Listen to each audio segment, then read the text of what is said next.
Les noms pouvaient se perdre ou s'oublier. Laszlo Lestrange était bien placé pour le savoir.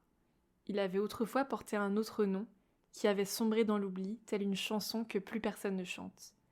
C'était peut-être un patronyme ancien, exalté par des générations et des générations d'usage, ou bien un surnom donné par un être cher. Il se plaisait à le croire, mais n'en savait en fait absolument rien. C'était un extrait de la 6e page d'un des livres dont je vais vous parler ici. Vous pouvez checker dans la description si vous l'avez trouvé.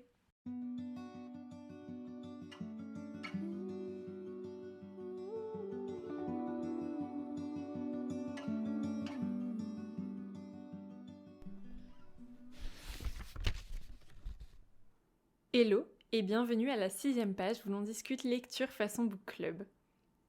Le hasard a voulu que le jour de sortie d'un épisode de podcast soit ce jour de Saint-Valentin. Donc quand je m'en suis rendu compte, j'ai un petit peu réadapté mon programme parce que c'était l'occasion de vous proposer quelque chose sur le thème de l'amour. J'ai donc voulu vous concocter une petite liste de romans qui abordent ce thème. Alors l'amour pas fraternel, pas parental, pas amical, mais vraiment l'amour amoureux. Mais pour complexifier un petit peu l'exercice pour moi, et parce que sinon ça me paraît un petit peu trop évident, on ne va pas parler de romance. Bah oui, parce que toutes les romances parlent d'amour, donc vous n'avez pas vraiment besoin de moi pour le savoir. Surtout que les romances pour moi c'est à petite dose. Déjà j'aime quand la relation elle est saine et bienveillante, donc j'avoue que là tout ce dont on parle en ce moment avec les tropes en romance, tout ça, ça me dépasse un petit peu. Et alors je crois que ce que je déteste le plus, c'est le schéma du bad boy violent, hyper torturé, et de la fille vierge et ingénue. Ça, mais vraiment, je peux pas. Mais je sais que ça plaît beaucoup, et fut un temps où moi aussi j'ai lu After, et j'ai adoré ma lecture. Bref, je m'égare, et on était là pour parler de trucs sympas et beaux. L'idée donc, c'est de vous présenter des romans dans lesquels il y a une romance qui m'a particulièrement touchée, mais dont l'histoire globale n'est pas une romance.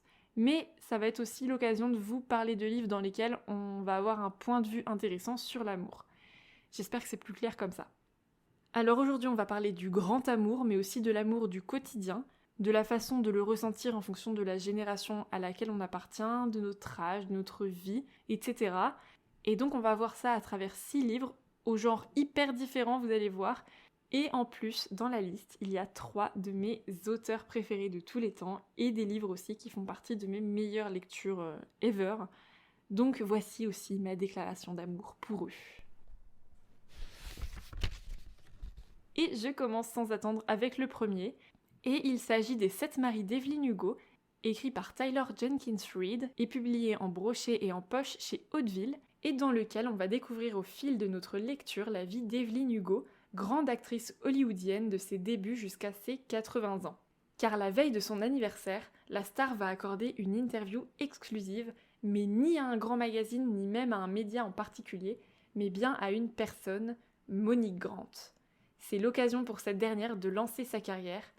Mais pourquoi Evelyn a-t-elle fait appel à elle? Et surtout, quelle est cette vérité glamour, sulfureuse et scandaleuse qu'a été la carrière et la vie amoureuse de cette icône du cinéma, mariée pas moins de 7 fois? Il s'agissait du premier livre que je lisais de l'autrice, c'est un livre dont on a énormément entendu parler, et j'avais donc beaucoup d'attentes, et je n'ai pas été déçue, même si ça n'a pas non plus été un coup de cœur. J'ai vraiment adoré ma lecture, c'était vraiment captivant et envoûtant. J'ai apprécié d'autant plus que j'aime bien de temps en temps lire des biographies, et ici on a vraiment l'impression de lire la biographie fictive de cette femme qui est Evelyn Hugo, et dont le personnage est clairement inspiré de grandes icônes du cinéma hollywoodien. J'avais eu l'occasion de lire les biographies de Romy Schneider et de Grace Kelly, et c'est vrai qu'on peut clairement y voir des points de convergence. Et pour moi, c'est vraiment ça qui fait d'Evelyn Hugo un personnage hyper réaliste. Et d'ailleurs, les autres personnages ne sont pas en reste non plus. C'est assez impressionnant, la faculté de l'autrice à imaginer de vrais humains, entre guillemets.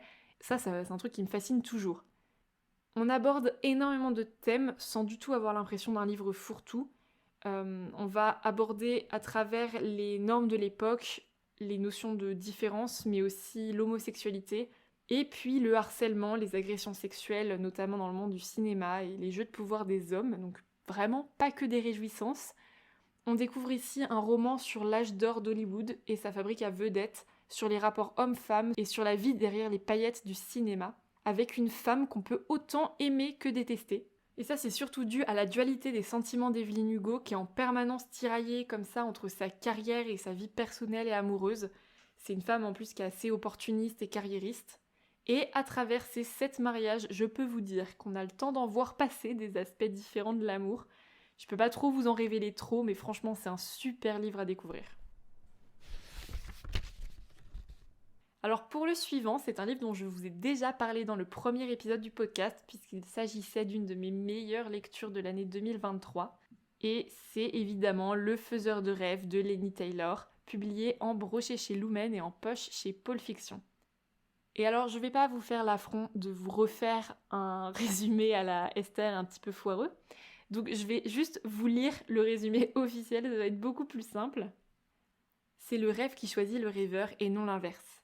Il est une ville au centre du désert où nul n'a le droit de se rendre sous peine de mort. De ses entrailles sortaient autrefois d'interminables caravanes chargées de trésors, mais depuis 200 ans, la cité est coupée du reste du monde. Pire encore, un soir d'hiver, le nom de ce lieu de légende s'évanouit en un clin d'œil de la mémoire de tous. Laszlo Lestrange, orphelin de 5 ans à peine, ne fait pas exception à la règle. Frappé au cœur, le petit garçon restera irrémédiablement fasciné par cette énigme. 15 ans plus tard, il travaille dans la plus grande bibliothèque du monde, à Zosma, en rêvant de fabuleuses découvertes, quand de la cité oubliée émerge tout à coup une curieuse expédition venue recruter les meilleurs scientifiques du continent. Pourquoi diable s'obstiner à réunir ces esprits éminents? Mystère. Et pourquoi Laszlo voit-il donc ses songes se peupler de visions étranges? Et je préfère arrêter le résumé ici, il reste 2-3 lignes, mais je trouve que c'est déjà bien suffisant. Donc on est ici face à un roman qui a énormément de force, que ce soit dans l'imaginaire proposé, dans les valeurs transmises, et j'avoue que ça fait maintenant quelques mois que je l'ai lu, et ce sont vraiment les personnages qui me hantent le plus, et il m'arrive souvent d'y repenser. Ils sont merveilleusement bien construits, ils sont complexes, intelligents, tous différents, et déjà en général c'est un très bon point de départ pour tisser des relations entre eux, qu'elles soient amicales, amoureuses, ou bien même pour les opposer les uns aux autres. C'est un roman fantasy avec une histoire d'amour sublime et je trouve que c'est l'exemple parfait qui illustre que, en tout cas pour moi, les plus belles histoires d'amour ne sont pas dans les romances. Alors depuis peu, on voit de plus en plus le genre de romantaisie, donc le mélange équilibré entre romance et fantasy, faire son apparition. J'avoue que je me suis pas encore trop penchée dessus, mais il faudrait que je teste pour voir si ça pourrait me plaire. En tout cas, ici on n'est vraiment pas sur une romance qui est au cœur de l'histoire, mais pourtant elle a bien son importance, notamment par rapport aux messages et valeurs transmises par le récit. Et surtout, je trouve que les sentiments décrits sont si purs, si beaux. Et puis alors, si vous aimez avoir le cœur brisé comme moi, même si je sais que c'est un petit peu bizarre dit comme ça, là vous allez être servi parce qu'on assiste à quelques événements tragiques. Bon, là vous vous dites que je suis grave une drama queen, oui, vraiment. Alors je sais plus si je l'avais déjà dit, mais la plume est vraiment très belle aussi. Elle est assez onirique, mais pourtant vraiment accessible. Donc franchement, foncez le lire, c'est vraiment une superbe duologie. Et pour le livre suivant, on va découvrir le livre de perles de Timothée de Fombelle, publié en brochet chez Gallimard Jeunesse et en poche chez Pôle Fiction. Alors là, j'ai essayé de vous écrire un résumé, mais j'avoue que l'exercice est vraiment pas facile parce que, mine de rien, le livre est assez complexe, même si c'est de la jeunesse, et il se passe dans plusieurs espaces-temps, si je peux dire ça comme ça.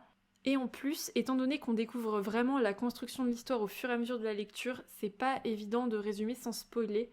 Alors, mon résumé est un petit peu vague et vaporeux, mais en même temps, c'est vraiment comme ça qu'il faut rentrer dans l'histoire. On rencontre un prince exilé du pays des contes, amoureux d'une fée. Un jeune garçon apprenti photographe qui se perd dans les bois, suivant des traces de sang. Un vieux monsieur qui vit avec ses chiens dans une cabane au bord de la rivière. On ouvre des valises remplies de bibelots inutiles mais précieux. On mange de la guimauve délicatement emballée dans du papier de soie. On fait la guerre, on cherche inlassablement quelque chose qu'on ne peut voir. En vrai, en le relisant, je suis assez fière de moi. Donc c'est un livre qui est écrit par un de mes auteurs préférés. Vous savez, ces auteurs avec lesquels non seulement je lis pas le résumé, mais je regarde même pas quel genre c'est, de quoi ça parle, les thèmes principaux. Et vraiment, Timothée de Fombelle fait partie de ceux-là. Alors, allez savoir pourquoi, quand j'ai commencé le livre de perles, je m'attendais à un petit jeunesse sympa entre deux grosses lectures, mais où avais-je la tête? C'est Timothée de Fombelle, donc bien sûr que non, Esther, il ne s'est pas contenté d'écrire un petit jeunesse sympa. On a d'ailleurs des moments assez durs, la réflexion est assez profonde et le fil de l'histoire est pas toujours évident à suivre, mais franchement, j'ai pas regretté ma lecture et je l'ai trouvé absolument magnifique.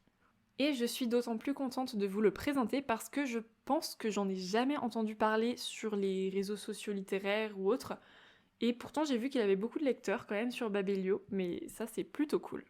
Si je devais vous donner comme ça en quelques mots envie de le lire, je vous dirais Amour impossible, quête, ode à la magie, à la féerie, à l'imaginaire et en particulier au pays des contes.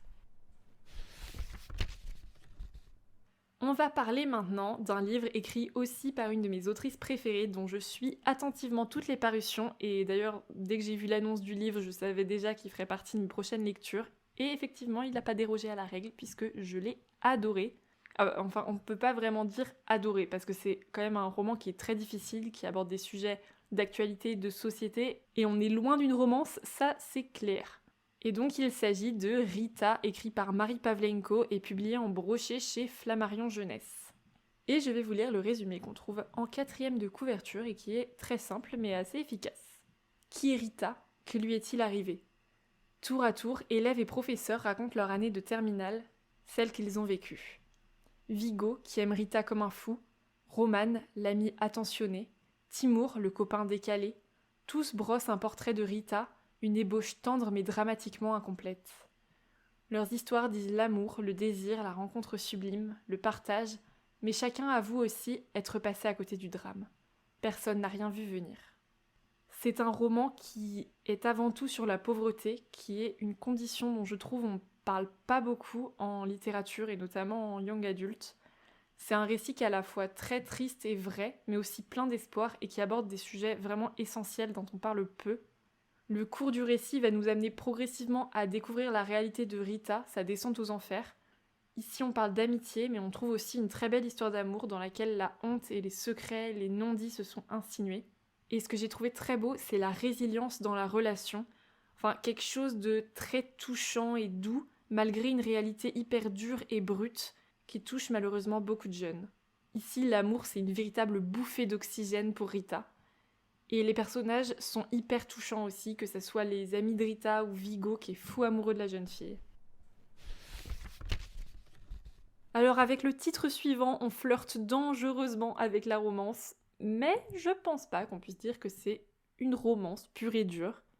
Et on va s'attaquer à Lady Hélène, écrit par Alison Goodman et publié en brochet chez Gallimard Jeunesse et en poche chez Pôle Fiction. Alors pour ne pas changer, je n'ai pas lu le résumé avant de me lancer dans cette saga de 3 tomes, pour une raison très simple, c'est qu'à l'arrière du livre, on nous dit entre romance à la Jane Austen et dark fantasy. Donc voilà, je sais pas si j'ai besoin d'en dire davantage, je pense que là tout le monde est convaincu. Celui-ci, vraiment, c'est une de mes sagas préférées de tous les temps. Je les ai enchaînées il y a un peu plus d'1 an maintenant, et j'ai déjà trop envie de les relire. Et je vous raconte même pas le désarroi que j'ai ressenti quand j'ai terminé le 3e tome. J'aurais vraiment tout donné pour en avoir 10 de plus. On y suit Hélène Rexhall en 1812 qui s'apprête à faire son entrée dans le monde avec les bals, les robes de mousseline et autres bons partis pour un mariage heureux. Mais un jour, une bonne de la maison disparaît, des meurtres sanglants ont lieu en ville et Lady Hélène se retrouve plongée dans les sombres secrets de la Régence. Elle est rapidement invitée à rejoindre une mystérieuse organisation gardée secrète sous le nom de Club des Mauvais Jours, qui œuvre dans l'ombre pour combattre les démons qui ont infiltré toutes les strates de la société. Mais Hélène est en permanence tiraillée entre ce possible destin et toute l'éducation qu'elle a reçue et qui lui offre une vie de privilège. Je veux pas trop vous parler des personnages masculins, je vous laisserai les découvrir, mais ce que je peux vous dire, c'est qu'on a des scènes de tension intense, mais bienséance au 19e siècle oblige, c'est très frustrant. Et donc, que ce soit pour l'histoire hyper originale qui est racontée ici, ou pour la romance qu'on va suivre pendant les 3 tomes, si vous aimez la période de la Régence et la fantaisie, vous pouvez y aller les yeux fermés. Et si vous vous posez la question, on n'est vraiment pas du tout sur une histoire à la Bridgerton, c'est 100 fois mieux. Et on passe maintenant à la dernière lecture que je voulais vous présenter dans cet épisode. Et on s'attaque à une de mes sagas préférées encore, et écrite aussi par une de mes autrices préférées, donc j'espère vraiment que j'arriverai à lui rendre justice. Et il s'agit de Sauveur et Fils, écrit par Marie-Aude Muraille, et publié en brochet et en poche à l'École des loisirs. Et le résumé nous dit Quand on s'appelle Sauveur, comment ne pas se sentir prédisposé à sauver le monde entier? Sauveur Saint-Yves, 1m90 pour 80 kg de muscles, voudrait tirer d'affaire Margot Carré, 14 ans, qui se taillade les bras, Ella Quipens, 12 ans, qui s'évanouit de frayeur devant sa prof de latin, Cyril Courtois, 9 ans, qui fait encore pipi au lit, Gabin Poupard, 16 ans, qui joue toute la nuit à World of Warcraft et ne va plus en cours le matin, les 3 sœurs aux gagneurs, 5, 14 et 16 ans, dont la mère vient de se remettre en ménage avec une jeune femme. Sauveur Saint-Yves est psychologue clinicien. Mais à toujours s'occuper des problèmes des autres, Sauveur oublie le sien. Pourquoi ne peut-il pas parler à son fils Lazare, 8 ans, de sa maman morte dans un accident? Pourquoi ne lui a-t-il jamais montré la photo de son mariage? Et pourquoi y a-t-il un hamster sur la couverture? Et justement, en parlant de hamster, j'avoue que j'ai mis un moment à commencer la série parce que les couvertures ne m'attiraient pas trop, avec ces cochons d'Inde et ces montages plus que douteux. Et oui, je dis bien cochons d'Inde, puisque c'est bien ce qu'on peut voir sur les couvertures et non des hamsters, dont on parle pourtant pas mal dans le roman. Donc franchement, la seule raison qui m'a poussée à commencer, c'est que c'est Mario de Muraille et que c'est une valeur sûre, étant donné que j'ai adoré chacun des livres qu'elle a écrits et que j'ai lus. On va jouer sur différents niveaux pour appréhender toutes sortes de thématiques, et notamment celle de l'amour, qui est quand même, qu'on se le dise, au cœur de pas mal de nos questionnements, problèmes et préoccupations. Premièrement, on suit Sauveur dans sa vie personnelle et familiale, avec son fils Lazare et les rencontres qu'il va faire au fur et à mesure des tomes. On a aussi les moments de thérapie, puisque Sauveur est psychologue. On y retrouve des patients qui vont se pointer qu'une fois, mais aussi des patients réguliers qui grandissent et évoluent au fil des tomes et des années qui passent. Et donc c'est vraiment grâce à cet enchaînement de moments de vie dans la maison de la rue des Murlins où vivent toute la flopée de canards boiteux recueillis par Sauveur et qui forment peu à peu sa famille, mais c'est aussi grâce au rendez-vous de thérapie avec tous ces patients qu'on va pouvoir découvrir tellement d'aspects humains qui tissent nos vies à tous, et donc, puisque c'est le thème ici, plein de formes d'amour différentes. Parce qu'on va aussi bien parler de ce collégien qui est amoureux d'une de ses voisines mais qui est trop renfermé sur lui pour lui déclarer sa flamme, que de la reconstruction de parents divorcés qui vont s'autoriser à aimer à nouveau, que d'une jeune fille qui s'est toujours sentie garçon. Et alors ici, faut pas avoir peur de cet tome, franchement ça se lit tout seul, c'est hyper fluide, et je vais même vous dire que je voulais tellement pas quitter cette saga que je les ai tellement étalés dans le temps. À chaque fois que j'en avais besoin, j'en prenais un, mais vraiment, j'ai essayé de faire durer le plaisir le plus longtemps possible. Et alors, perso, la lecture, ça a vraiment été ma thérapie. Et je rigole en disant ça, mais j'avais vraiment l'impression que Sauveur, c'était mon psy. Et quand j'ai terminé le 7e tome en sachant que c'était le dernier, j'ai vraiment eu le sentiment qu'on m'abandonnait. Alors, c'est bon signe, parce que c'est toujours synonyme d'un profond attachement à l'intrigue, au personnage, mais en vrai, c'était horrible. Donc encore une fois, Mario de Muraille nous offre un roman vrai.